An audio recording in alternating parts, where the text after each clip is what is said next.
COVID-19 has shown us firsthand the devastating impact a pandemic can have, claiming millions of lives globally.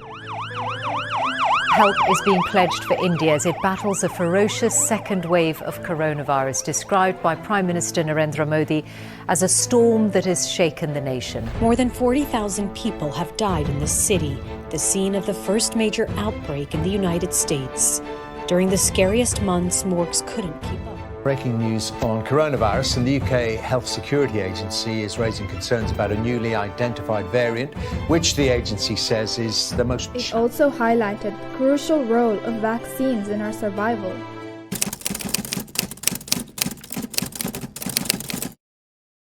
The original vaccines are connected to the story of smallpox. For centuries, smallpox was an unstoppable force, decimating populations and even wiping out entire civilizations like the Aztecs after being brought by the Spanish conquistadors.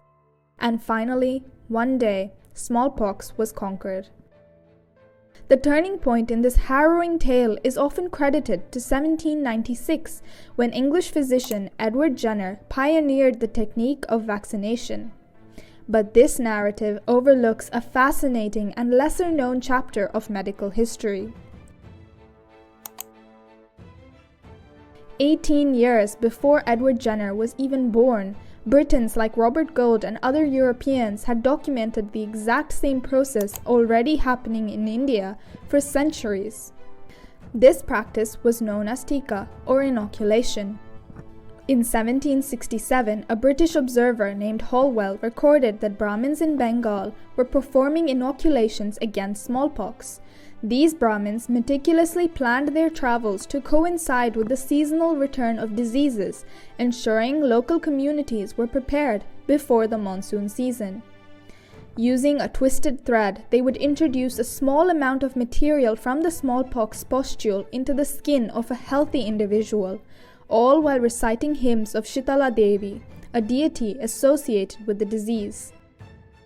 To truly appreciate the innovation of ancient Indian sages, we must understand how a modern-day vaccine works. Vaccines work by teaching the immune system how to fight off a disease in case it ever comes into contact with it. This greatly reduces the risk of becoming seriously ill or spreading the disease to others. Most vaccines contained a weakened or an inactivated form of a virus or bacterium. When a person gets vaccinated, their immune system recognizes the antigen as foreign. This activates immune cells to produce antibodies and creates a memory of the virus or bacterium. Later, if the person comes into contact with the actual virus, their immune system will remember it and fight to protect itself from the disease. An article from the 1819 Asiatic Journal emphasized that ancient Hindu medical texts detailed the inoculation practices. These texts recognized 9 types of smallpox, 3 of which were incurable. The inoculation involved taking fluid from pustules on either a cow or a human and using it to provoke a mild fever, thus resulting in immunity. The author proceeds to say the rules for practice of inoculation to cure the curable parts of smallpox.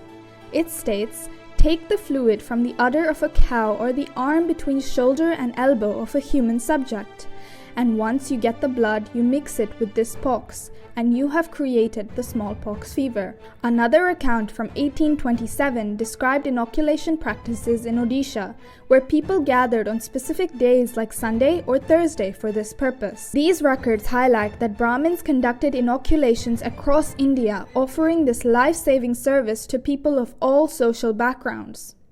These accounts challenge the conflict model, which posits that Brahmins were primarily focused on maintaining social hierarchies. Instead, their significant role in public health showcases a more complex and inclusive social structure. If you look at Bharat's continuous unbroken tradition of scientific inquiry into diseases, such a tradition makes perfect sense. 7th and 8th century works like Bhava Prakasha's Ashtanga Hridaya and Madhava's Nidana have extensive discussions on Mazurika, which is smallpox, and its successful treatments. A simple conclusion can be made. Vaccination for smallpox was prevalent in India way before it became known to the West. You would expect to find this simple fact in the medical history of the world. After all, with such independently verifiable accounts from Britons themselves, there should not be doubt that vaccination was born in Bharat. Yet, praise and recognition were not what came its way.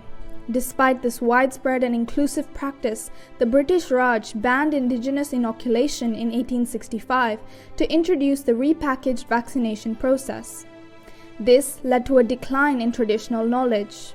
The ban not only disrupted a centuries-old public health practice, but also erased an important aspect of India's medical heritage from collective memory. In 1977, when smallpox was eradicated from India, the world applauded the West for its civilizing influence. Yet, the true pioneers of this life-saving technique, the ancient Indian practitioners, remain unsung heroes. Thank you for watching. This was day 1 of uncovering ancient India's medical knowledge. Please stay tuned each day to unravel extraordinary biotech marvels and see how ancient knowledge might just hold the key to our future. Namaste.